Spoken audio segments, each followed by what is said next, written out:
아멘, 아멘. 참 귀한 찬송인 것 같습니다. 우리 교회가 이런 교회 되게 하옵소서.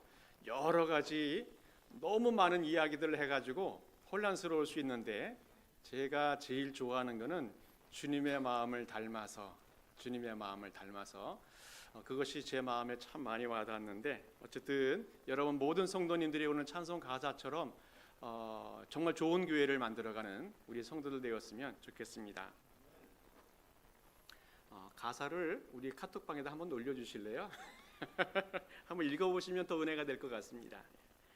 자, 인류 역사 속에서 전쟁이라고 하는 것을 빼놓을 수가 없는데, 그러다 보니까 인류 역사상 가장 강력한 국가가 어디일까 이제 따져보기도 합니다. 네 개를 찾아볼 수 있는데, 가장 먼저는 로마 제국, 두 번째로는 몽골 제국이고, 또 세 번째로는 대영 제국, 영국, 그다음에 마지막으로는 미국을 이야기할 수 있을 것 같습니다.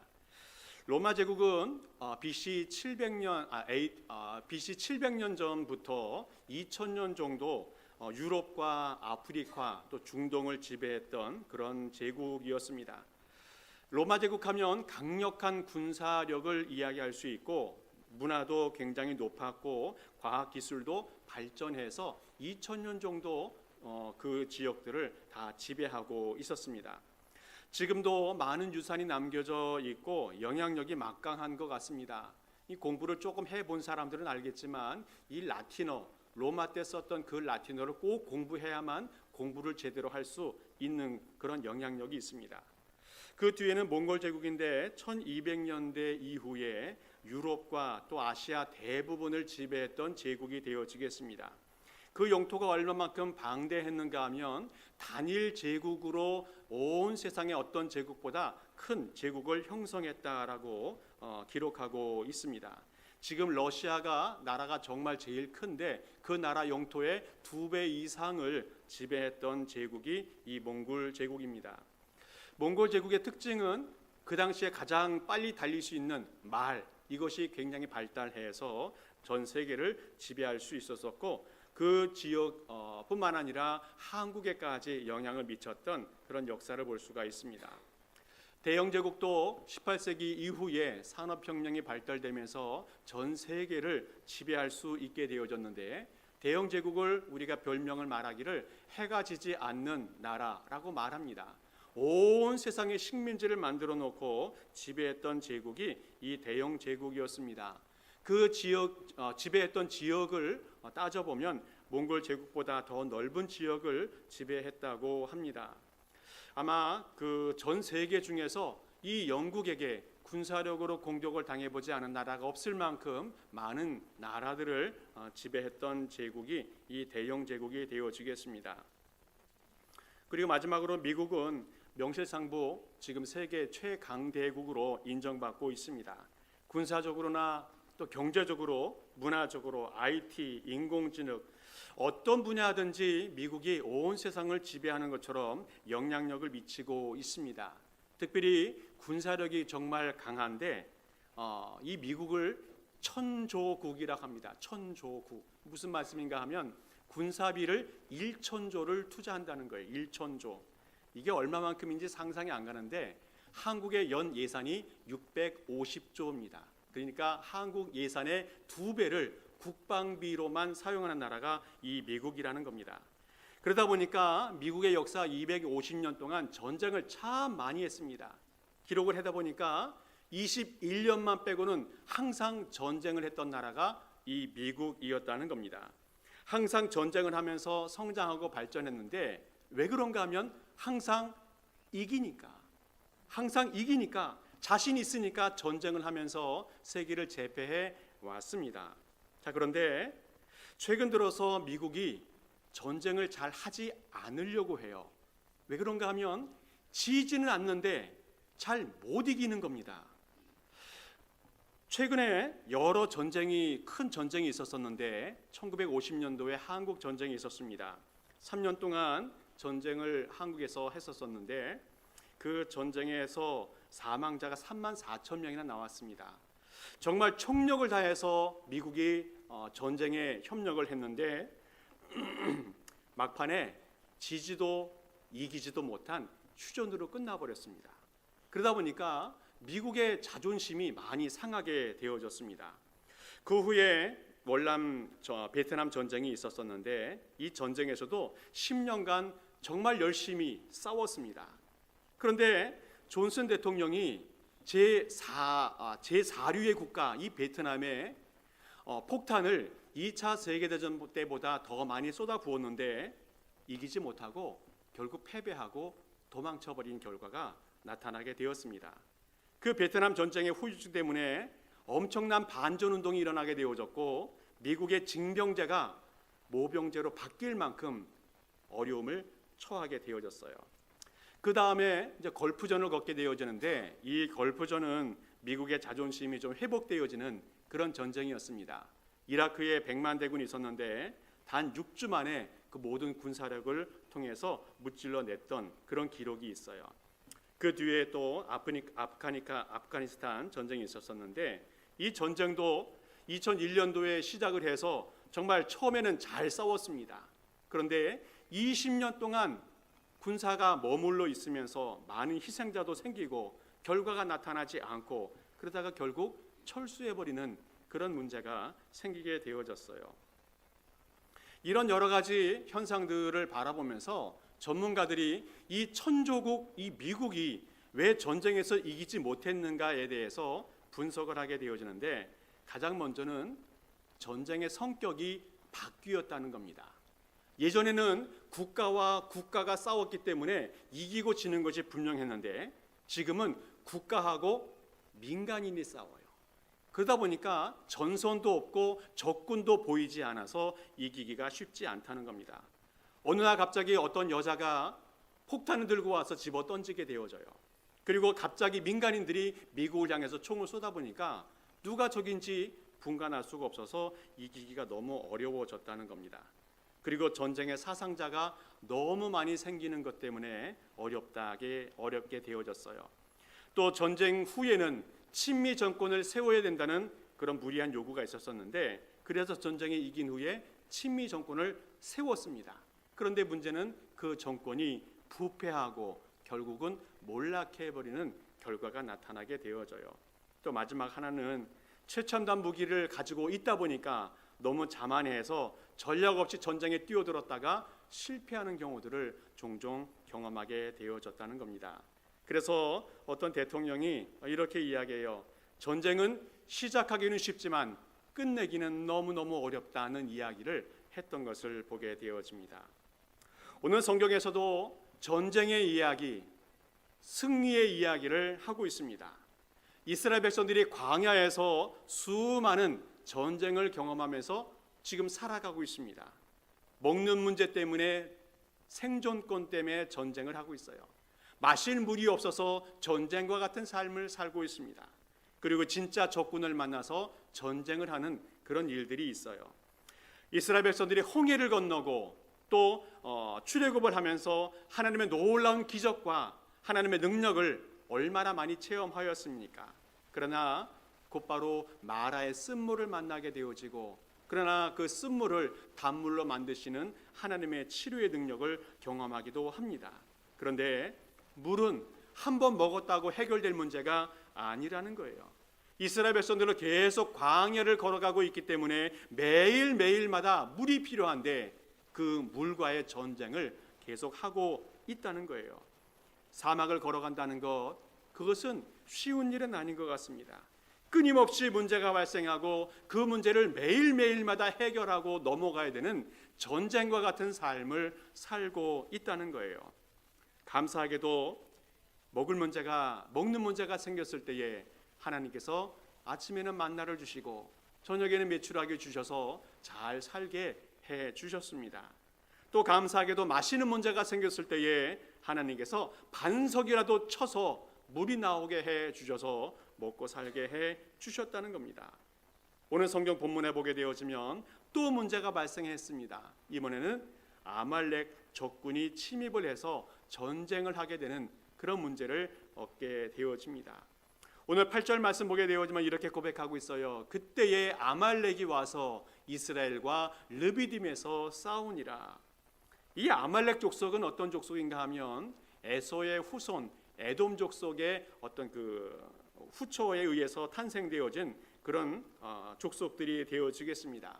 시나이 반도에서 자리를 잡았는데 유목민으로 살고 있었는데 이 족속들은 아주 전쟁을 좋아하는 호전적인 어떤 족속들이 되어지겠습니다. 이들이 살고 있었던 땅에 이스라엘 사람들이 출애굽을 하게 되어지고 홍해도 건너게 되어지고 르비딤에 점점 가까이 오면서 자기들의 영토를 위협하게 되다 보니까 이 아말렉 사람들이 이스라엘을 기습적으로 공격할 수밖에 없었다는 겁니다. 감사하게도 이 전쟁의 결과 하나님이 승리를 주셨습니다. 하나님이 승리하였고 뿐만 아니라 이스라엘이 승리를 얻게 되었다는 겁니다. 오늘 성경 말씀처럼 여호와 니시 하나님의 깃발로 이스라엘에게 승리를 선물로 허락해 주셨다는 겁니다. 이스라엘 백성들은 가는 곳곳마다 승리를 하게 되어질 것이고 우리 모든 성도들도 날마다 승리하며 살아가게 될 줄을 믿습니다. 자, 오늘 성경에서 이런 전쟁이 있을 때마다 승리를 해야 되는데 오늘 성경에서는 중요한 전략 몇 가지를 이야기해 주고 있어요. 먼저 중요한 전략 한 가지는 뭐냐면 싸움에 나갈 수 있는 용감한 사람을 세워야 한다는 겁니다. 사람을 세워야 된다. 오늘 9절하고 13절 두 절 말씀을 같이 한번 읽어보겠습니다. 같이 읽습니다. 시작. 모세가 여호수아에게 이르되 우리를 위하여 사람들을 택하여 나가서 아말렉과 싸우라. 여호수아가 칼날로 아말렉과 그 백성을 쳐서 무찌르니라. 아멘. 전쟁을 위해서 준비해야 될 것이 많이 있겠지만 먼저는 사람을 선택하고 준비하는 것이 필요하다는 겁니다. 먼저 여호수아를 선택하게 되어지는데 오늘 본문에 여호수아의 이름이 전에도 나왔지만 처음으로 이스라엘 군대의 지도자로 세워지는 것을 보게 되어집니다. 여호수아, 하나님을 향한 신실한 믿음과 굳센 용기를 가지고 있어서 이제 지도자로서 인정받게 되어지는 계기가 되어집니다. 그리고 모세 사후에 이스라엘 백성들을 이끌어가는 후계자로서 든든하게 서게 되는 그런 계기가 되어진다는 겁니다. 뿐만 아니라 이스라엘 백성들 중에서 군사들을 선택해야 되는데 당시 이스라엘 백성들은 애굽에서 나온 지 얼마 안 되었습니다. 애굽에서 노예로 400년 동안 살았습니다.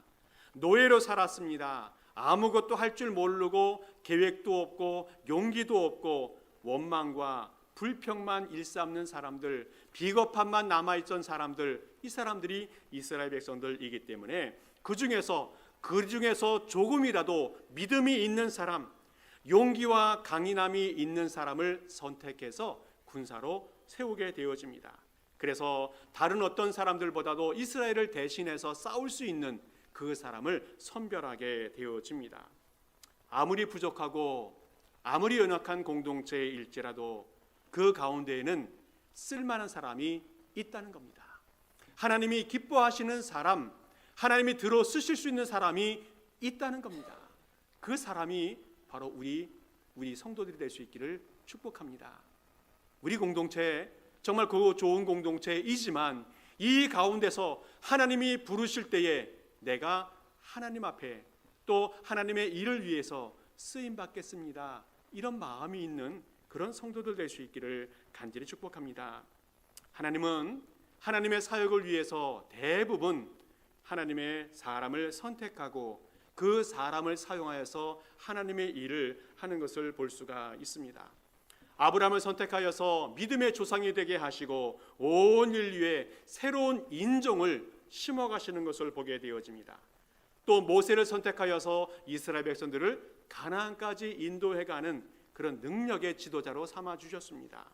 또 다윗을 선택하여서 이스라엘 백성들이 위기에 빠져 있을 때에 그 나라를 구하게 하시고 또 왕으로 든든하게 세워서 주변의 나라들을 다스릴 수 있는 그런 하나님의 사람으로 쓰임받게 해 주셨습니다. 모두가 다 용기 있는 사람들이었습니다. 하나님의 뜻을 받들어서 그것을 실천하는 그런 헌신된 사람이 이 사람들이었다는 겁니다. 오늘 우리 인생에도 수많은 문제가 있겠지만 그 모든 문제들은 다 믿음의 문제이고 자신과의 싸움의 문제라는 것을 꼭 기억할 수 있기 바랍니다. 우리 주변에 있는 수많은 문제들은 다 믿음의 문제이고 믿음으로 싸워야 될 문제라는 겁니다. 또 내 자신이 믿음으로 담대하게 서게 되는 자신과의 싸움이라는 것을 꼭 기억할 수 있길 바랍니다. 우리는 우리 자신뿐만 아니라 우리 공동체, 우리 가정과 우리 교회를 지켜갈 수 있기 위해서 용기 있게 싸우는 그런 성도들이 되어져야 된다는 겁니다. 모든 싸움도 마찬가지 있겠지만 이 영적인 싸움에도 용기가 필요하고 수고와 노력과 정성이 필요하다는 겁니다. 어쩔 때는 내 목숨을 걸어야 될 만큼 중요한 싸움이 있고 위기의 싸움이 있을 수 있다는 겁니다. 그러나 용기 있게 나가는 그 사람, 하나님의 능력을 믿고 담대하게 나가는 그 사람, 믿음과 용기가 있는 그 사람을 통해서 우리의 가정과 우리 교회 공동체는 지켜질 수 있다는 겁니다. 그리고 승리할 수 있다는 겁니다. 오늘 성경에서 용기 있는 사람을 통해서 그 공동체가 승리하게 되어지고 항상 든든하게 서게 해 주었는데, 안타까운 것은 용기 있다고 항상 승리하는 것은 아닌 것 같아요. 담대하게 나가서 싸우면 항상 이겨야 되는데 항상 이기지는 못하는 것 같습니다. 그래서 하나님은 모세를 통해서 기도하게 하신다는 겁니다. 기도하게 하신다. 오늘 9절과 11절 말씀을 한번 같이 읽어보겠습니다. 9절 제가 읽고 11절 여러분 읽으면 좋겠습니다. 모세가 여호수아에게 이르되 우리를 위하여 사람을 택하여 나아가서 아말렉과 싸우라. 내일 내가 이 하나님의 지팡이를 손에 잡고 산꼭대기에 서리라.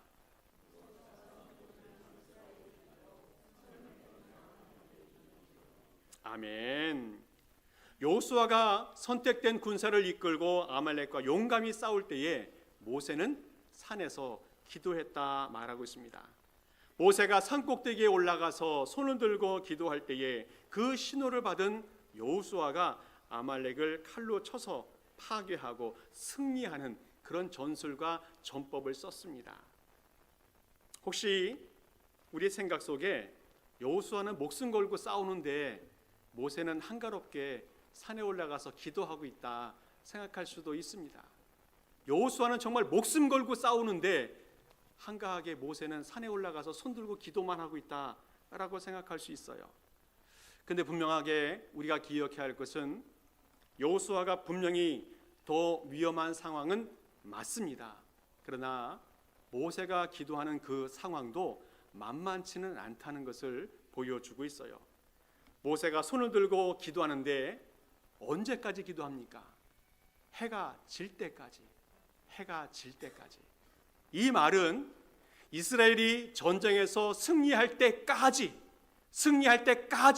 손을 들고 있다는 것을 기억해야 한다는 겁니다.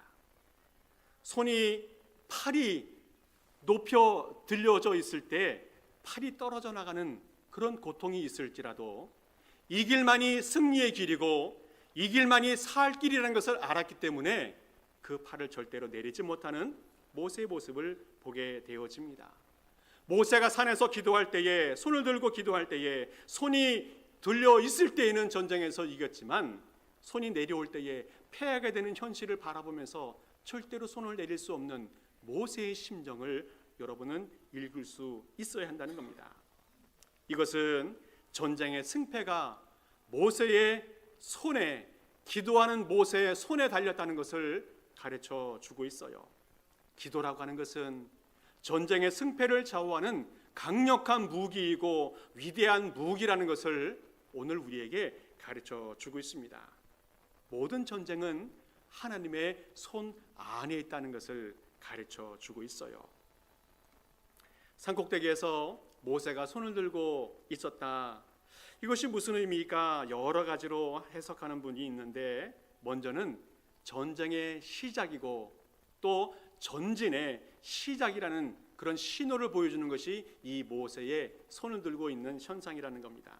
손을 들 때 전쟁이 시작되어지고 전진해 나가야 되는 그런 신호가 이 상태라는 거예요.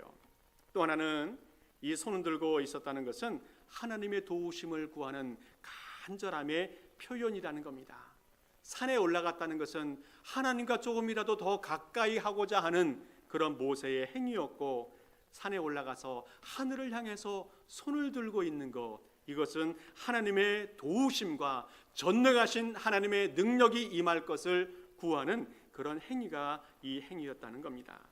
또 모세가 손을 들었다는 것은 이스라엘 백성들을 구원하시는 하나님의 상징적인 표현이 여기에 나타나고 있어요.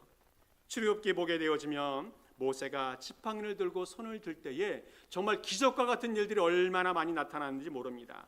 출애굽기 9장에서는 모세가 바로 앞에, 애굽 왕 바로 앞에 손을 들 때에 하늘에서 뇌성이 나타나고 우박이 떨어지고 불덩어리가 떨어져서 애굽을 치게 되어집니다. 또 모세가 손을 들어서 하나님께 기도할 때에 애굽 땅에 하나님의 재앙이 내리기도 하고, 또 어쩔 때는 메뚜기 재앙이 나타나서 애굽의 모든 채소를 먹기도 하고, 또 모세가 손을 들고 기도할 때에 홍해가 갈라지는 역사가 나타나게 되어지고, 또 모세가 손을 들고 기도할 때에 그 홍해물이 다시 덮쳐서 바로의 모든 군사들이 몰사하는 그런 현상들이 나타납니다. 손을 들고 기도한다는 것은 하나님의 기적과 하나님의 구원의 역사가 나타나고 있다는 것을 상징적으로 보여주고 있어요. 또 손을 들고 있다는 것은 하나님의 축복이 나타나고 있다는 것을 보여주고 있습니다. 하나님께서 세우신 제사장들과 또 선지자들이 항상 손을 들고 축복해 주셨습니다. 그때에 이스라엘 백성들이 하나님의 복을 받게 되어집니다.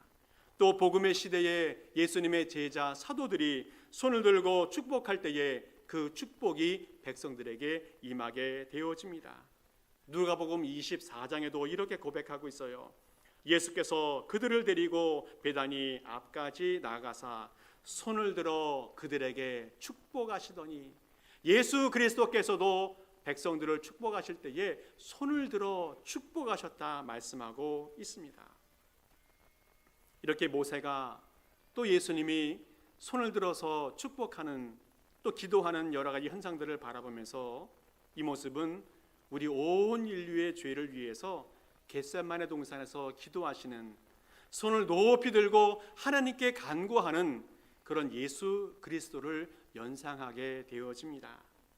뿐만 아니라 십자가 형틀에 걸려 있지만 사람들을 위해서 아버지여 저들의 죄를 사하여 주옵소서 부르짖는 예수 그리스도의 모습을 연상하게 되어집니다. 또 십자가에 달려 있지만 다 이루었다 이야기하시면서 구원을 완성해 주시는 예수 그리스도의 최후의 모습을 생각해 보게 되어집니다. 우리 주님도 우리의 모든 사람들을 구원하기 위해서 승리의 싸움을 싸워갔습니다.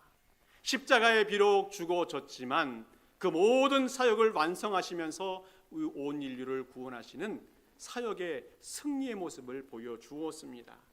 뿐만 아니라 하나님의 백성들도 승리하면서 살아갈 수 있도록 위해서 기도해주고 계시다는 겁니다. 예수 그리스도께서 겟세마네 동산에서 기도하시고 또 십자가에 달려 돌아가시면서 온 인류의 구원을 완성하면서 사역을 마치셨던 것처럼 우리 주님도 우리가 이 세상에서 영적인 전쟁을 싸워갈 때에 승리할 수 있도록 기도로 돕고 계시다는 사실을 꼭 기억할 수 있기를 바랍니다. 초대교회 성도들은 처음에 많은 핍박과 고난이 있었습니다. 300년이 넘도록 핍박을 받으면서 살았는데 그 마음속에는 언제나 평화가 올 수 있을까, 이 평화의 세상을 꿈꾸면서 신앙생활을 열심히 했습니다. 드디어 313년도에 콘스탄티누스 황제가 밀라노 칙령을 발표하면서 모든 그리스도인들에게 신앙의 자유가 생겼습니다. 이것에 대한 배경을 좀 말씀드린다면, 그 당시 로마는 너무너무 큰 나라였기 때문에 황제 2명과 부황제 2명, 4명이 나누어서 그 제국을 통치했다고 합니다. 콘스탄티누스 아버지 콘스탄티우스하고 어머니 헬레나, 어머니는 독실한 기독교 여인인데 그의 몸에서 탄생했습니다. 아버지 콘스탄티우스는 부황제로서 제국을 통치하고 있었는데 안타깝게도 황제의 신임을 너무 받다 보니까 이 황제가 요청해요. 지금 살고 있는 아내하고 헤어지고 내 사위가 되라. 그래서 어쩔 수 없이 아내를 버리고 콘스탄티누스 엄마를 버리고 이제 황제의 사위가 되어집니다. 그 후에 아버지가 죽게 되어지고 부황제의 자리를 이어받게 되어지는데 그 이후에 로마 제국이 큰 혼란에 빠지게 되어집니다. 그래서 이 콘스탄티누스는 황제에게 도전장을 내면서 이제 로마를 다시 정복하기 위해서 전쟁을 일으켜 갑니다. 마지막 로마 바로 앞에 격전의 날 전날 밤에 꿈을 꾸게 되어지는데 한 음성과 표식을 받게 되어집니다. 너희 모든 군대는 이 표시를 달고 전쟁터에 나가라. 그러면 반드시 승리할 것이다 라는 음성을 듣게 되어집니다. 이것이 라바룸이라고 하는 그런 표시인데 혹시 여러분 보셨는지 모르겠습니다. P자하고 중간에 X가 있는 그런 표시입니다. 이 잠에서 깬 콘스탄티누스는 그 마크를 방패와 또 여러 가지 깃발을 만들어서 전쟁에 나가서 승리를 하게 되어집니다. 그때까지는 그것이 무슨 표시인지 정확하게 몰랐지만 나중에 그리스도인들로부터 이 라바룸의 의미를 알게 되어집니다. 그것은 기독교 그리스도의 첫 두 글자인 것을 이야기해줘요. P하고 X 이 두 가지는 X가 그리스의 리라고 하는 그런 의미로 받아들이게 되어집니다. 하나님을 신뢰했던 사람, 하나님의 음성을 들었던 사람, 하나님을 믿고 그 전쟁을 수행했던 사람, 하나님이 승리를 주시고 그 승리를 통해서 하나님의 백성들이 평화와 신앙의 자유를 얻게 되어집니다. 오늘 성경에서도 이스라엘 백성들이 아말렉과 전쟁할 때에 그 모든 전쟁의 승과 패는 여호수아가 잘했기 때문이 아니라 모세가 기도했기 때문에 승패가 결정이 되어집니다. 모세가 손을 들 때에 이기게 되어지고 손이 내려갔을 때에 지게 되는 안타까움이 있었습니다. 이것을 통해서 우리는 모든 전쟁은 신앙이 답이라는 것을 알게 되어집니다. 일반적인 전투에서 무엇을 어떻게 하면 이길 수 있을까?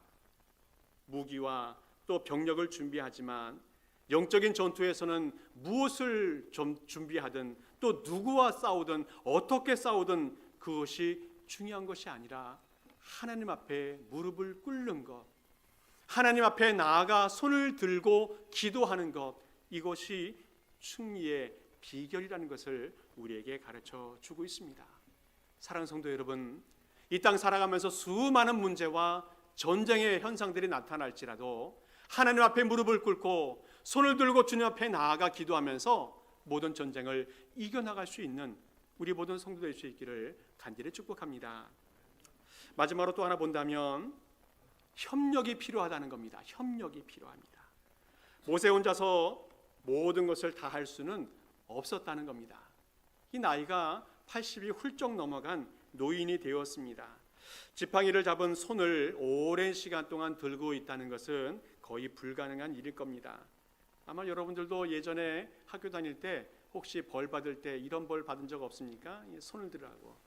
손을 들고 있는데 5분 들고도 있기 힘든 것이 이 현실입니다. 막 팔이 떨어져 나가는 그런 고통을 겪게 되어지는데 모세는 하루 종일 해가 떨어질 때까지 전쟁이 이길 때까지 손을 들고 있었다는 겁니다. 정말 어려운 싸움을 싸우고 있는데 그때 도와주는 사람이 있었어요. 10절과 12절 말씀을 보게 되어지면 이렇게 이야기합니다. 모세와 아론과 훌이 함께 산꼭대기에 올라가게 되어졌고 모세의 팔이 피곤함에 그들이 돌을 가져다가 모세의 아래에 놓고 그가 그 위에 앉게 하고 아론과 훌이 한 사람은 이쪽에서 한 사람은 저쪽에서 모세의 손을 붙들어 올렸더니 그들의 손이 해가 지도록 내려오지 아니하였다. 모세가 피곤했다는 겁니다. 당연히 피곤합니다. 사람이라면 피곤할 수밖에 없는 것이 현실입니다. 사람이라면 연약하고 부족한 존재가 우리가 아닌가 싶습니다. 그러나 아론과 훌이 있었습니다.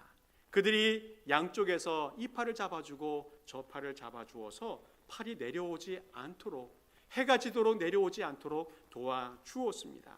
그리고 결국 승리하게 되어집니다. 아론과 훌은 어떤 마음이었을까 한번 생각해 봅니다. 모세가 주인공이고 아론과 훌은 조연입니다. 모든 전쟁에서 승리했을 때에 축복받고 칭찬받고 인정받는 사람은 모세가 될 수 있을 겁니다. 그러면 옆에 있는 아론과 훌은 아마 억울할 수도 있고 또 하고 싶지 않은 마음도 있었을 것 같습니다. 그러나 협력하는 것이, 팔을 붙잡아 주는 것이 승리의 비결이라는 것을 알았기 때문에, 그 공동체를 살려낼 수 있는 길이라는 것을 알았기 때문에 아론과 훌은 모세의 팔을 끝까지 붙잡아 주었습니다. 이들의 수고가, 이들의 협력이, 이들의 섬김이 있었기 때문에 이스라엘 백성들은 승리할 수가 있었다는 겁니다.